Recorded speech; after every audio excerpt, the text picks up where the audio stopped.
It's Benji Cole, son of Al Cole from CBS Radio and host of People of Distinction, the talk that gives an in-depth view of some of the most dynamic, intelligent, and successful people on the planet. Run to our website, peopleofdistinction.org for more info, or you can always email me directly at benji@alcoleenterprises.com. And on the line with us today, we have Norman B. Talsoe. And we're going to be discussing his amazing book, God, the Here and the Hereafter, The Way to Heaven. Now, it's available for purchase through Amazon as well as barnesandnoble.com. But people, if you want to gather everything that Norman has in store, well, do yourself a favor and head directly to his personal site. And that's journeytosalvation.com.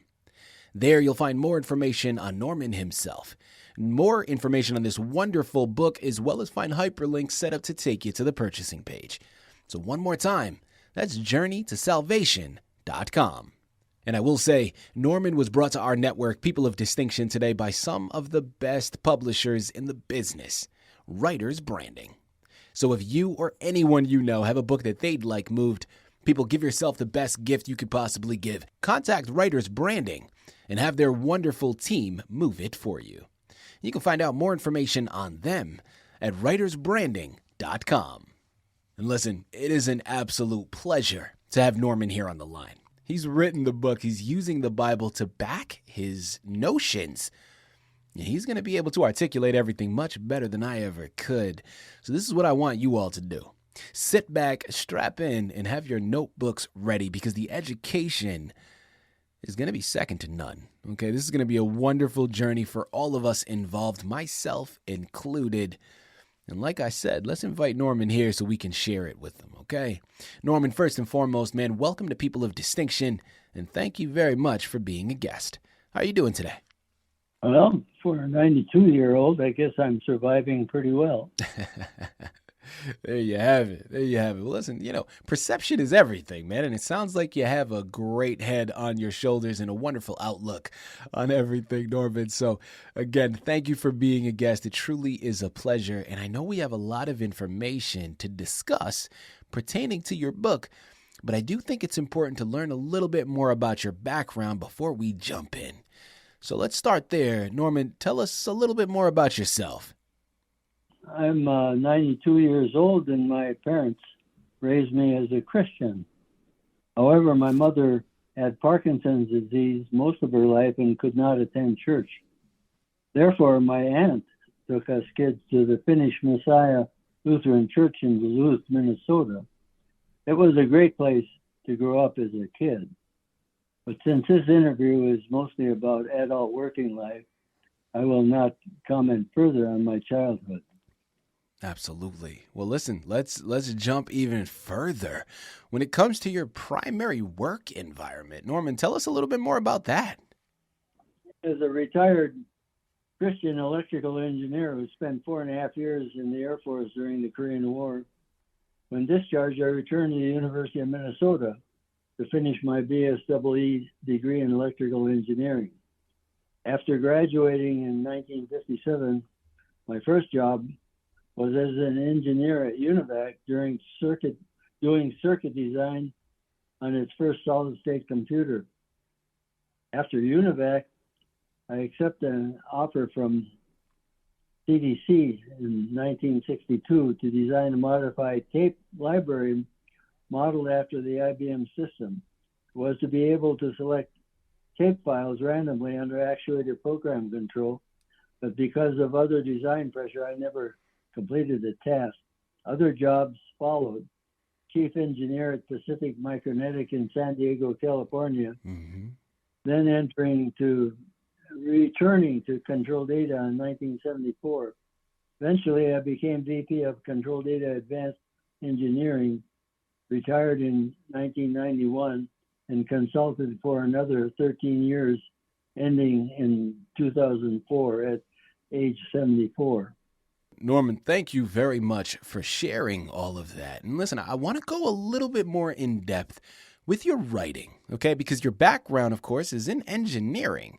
So I'm curious, Norman, how did you go from engineering to then getting into writing? Yeah, well, that surprised me as well. The short answer is God invited me. I had two visions, the first at 80 and the second at 82. First one gave me a vision of a blood red board with pitch black writing saying, "Time is short." For the return of Christ, it came with an EMP pulse that it was added. And it said, "He will return in our children's lifetime." At 82, God asked me to write a book and then gave me the title I was to write, God, the Here and the Hereafter.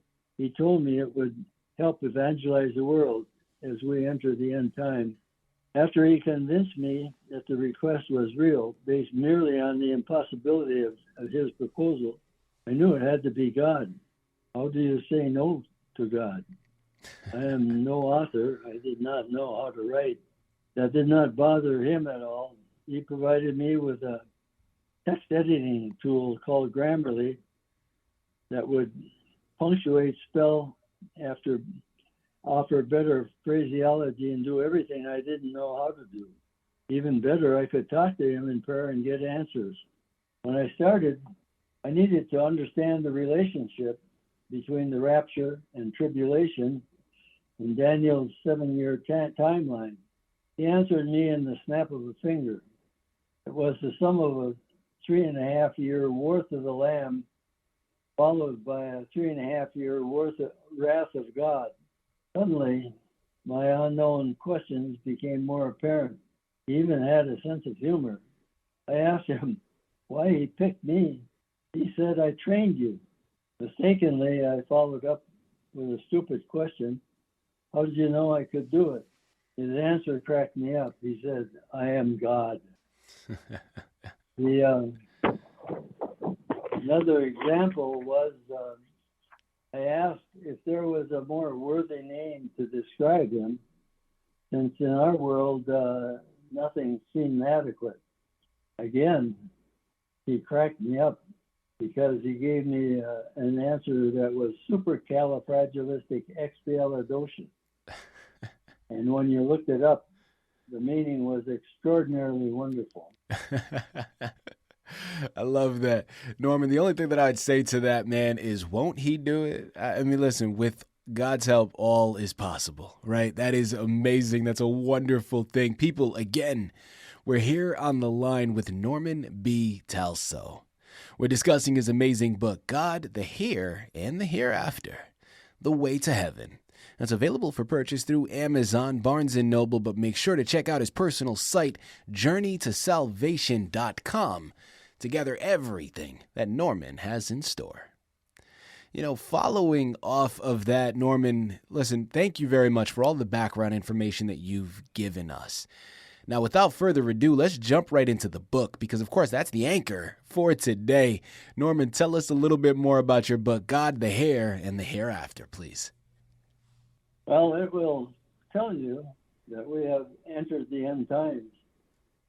Matthew 24 describes that we have crossed God's 6,000-week threshold, and that the nations are now against nation with wars, rumors of war, famines, etc. And it is all called out in the sign of the times in Matthew 24. Now, as he sat on Mount of Olives, this is Jesus, when he sat there, the disciples came to him privately saying, "Tell us, when will all these things be, and what will be the sign of your coming and the end of the age?" Jesus answered and said to them, "I take heed that no one deceives you, for many will come in my name saying, 'I am the Christ,' and will deceive many. And you will hear of wars and rumors of wars. See that you are not troubled, for all these things must come to pass, for the end is not yet. For nation will rise against nation and kingdom against kingdom, and there will be famines, pestilence, and earthquakes in various places. All these are the beginning of sorrows. Then they will deliver you up to tribulation and kill you, and you will be hated by all nations for my name's sake. And then many will be offended and betray one another and will hate one another. Then many false prophets will rise up and deceive many. And because lawlessness will abound, the love of many will grow cold. But he who endures to the end shall be spared. And this gospel of the kingdom will be preached in all the world as a witness for all the nations, and then the end will come. Mm-hmm. This book will tell you what to do to be heaven ready for Christ's return by becoming born again to embrace his offered salvation. You know, Norman, in your opinion, why should people read your book? Well, I think if you look at the world and ask the question, how many people actually know what the Bible says? I think the count is very, very low. The Bible itself says that the road to perdition is very wide, and the road to salvation is very narrow. Mm-hmm. So this goes out to all of the things where the road is wide and people think they are saved and they may not be. This book will tell you whether you are or not. You know, next question here, Norman, and listen, I want to get right down to the heart of it, okay? Because we know that religious books are abundant, okay? I mean, there are a plethora of them out there.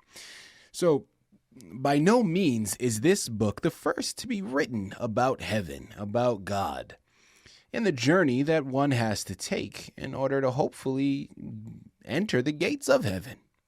But I want to give you the opportunity, Norman. What would you say sets your book apart from others in the same genre? My book provides a guide analyzing Daniel's 7-year timeline and tells the Antichrist story of taking over the world in the last 3.5 years after the rapture. We're all left behind are Satan's followers. Next, while guiding us through those last 7 years, it describes the conflicts leading up to the Gog-Magog War, which is World War III, that morphs into the final battle at Armageddon. Finally, biblical verses, research, and explanation clearly show what is to come, making it easy to understand. Mm-hmm. And what would you say you would want your readers to experience, Norman, when they read your book? Well, there have been very few analyses of the book of Revelation that agree with each other. Because of the complexity, the odds of everyone being like-minded are slim and none. All I can say is that God gave me the task at a point where I could dedicate the 11 years needed for completion. It allowed me to do and redo the writings until I felt God was satisfied. At that point, after asking him every night, am I ever going to finish this book? After 11 years, he finally said yes. Then in a dream, he gave me the publisher to use, which was Writer's Branding. And publishing occurred 6 months later. Wow. Wow. Norman, last couple of questions here, man, as we start to close out of this fantastic interview. What would you say was the most challenging part of your writer's journey? By far, it was selecting the right words and phraseology to accurately portray the biblical story I was attempting to write. Furthermore, it had to be understandable to those who never before read the Bible and not sound repetitive. Moreover, it had to be accepted by God, who allowed me to write everything during the first 10 years he did not want, and finally approved the story that coincided with the end of this 6,000-year week. The challenge diminished when realizing that I could talk to God. He would give immediate answers most of the time. It is a beautiful feeling, indescribable, with words that you and God have such an intimate relationship. When I have a situation where I have no answer, I ask God, what should I do? He tells me, some solutions, even prophetic. The best thing is that if I need help understanding the complexity of what I am asking, he always gives me the correct answer. As an example, Mayo laid off my youngest daughter for refusing to take the COVID vaccine, resulting in her inability to afford the beautiful log homes they had built. I prayed to God over a series of months that they would find a buyer. I asked him if they would, and he told me yes. I had established this wonderful connection to him where I could talk to him and get answers. Mm-hmm. I then requested when. He prophesied the last day of August. I asked him, can I tell my daughter that? And he again said yes. I told her what he said. And I in prayer, I was telling him for the 3 months before, I said, realize, God, that she's going to be very disappointed if she doesn't sell it after I tell her that. And so he had said it'd be on the very last day of August. And the 3 months I was praying every night. And on the very last day of August, she had 2 bids. And they took one and sold her. No one will ever say there is no God. Norman, what advice would you give your readers? I think Luke 10:27 gives the answer. And the answer is, thou shalt love the Lord thy God with all thy heart, and with all thy soul, and with all thy strength, and with all thy mind, and the neighbor as thyself. Norman, last question here for you. We've discussed so much information here today. But in totality, what is the main message of your book? Well, it's to make sure that you meet all the biblical criteria to become born again to ensure salvation. We have nothing to lose but heaven and salvation to gain. But we must know the biblical reason or the biblical things that we have to follow to be born again. And that's what my book is all about. I love that. And people, you know what I love even more? Is we're at the end of the interview now. We've discussed so much information pertaining to Norman's book, but yet somehow we've barely scratched the surface. I mean, there's still so much information left to be discovered, and you know where you have to go to discover it. Amazon, Barnes & Noble, or JourneyToSalvation.com. It's where you have to go to pick it up. Okay, the book is called God, the Here, and the Hereafter, The Way to Heaven by Norman B. Talsoe. Head on over there today, pick up your copies. This is a wonderful resource to add to your shelf, an even better gift to add to someone else's. So you know where to go, and you can thank me later. Norman, this has been an absolute pleasure. Man, such an honor. Thank you once again for being a guest on People of Distinction. Yeah, well, it's been my pleasure as well.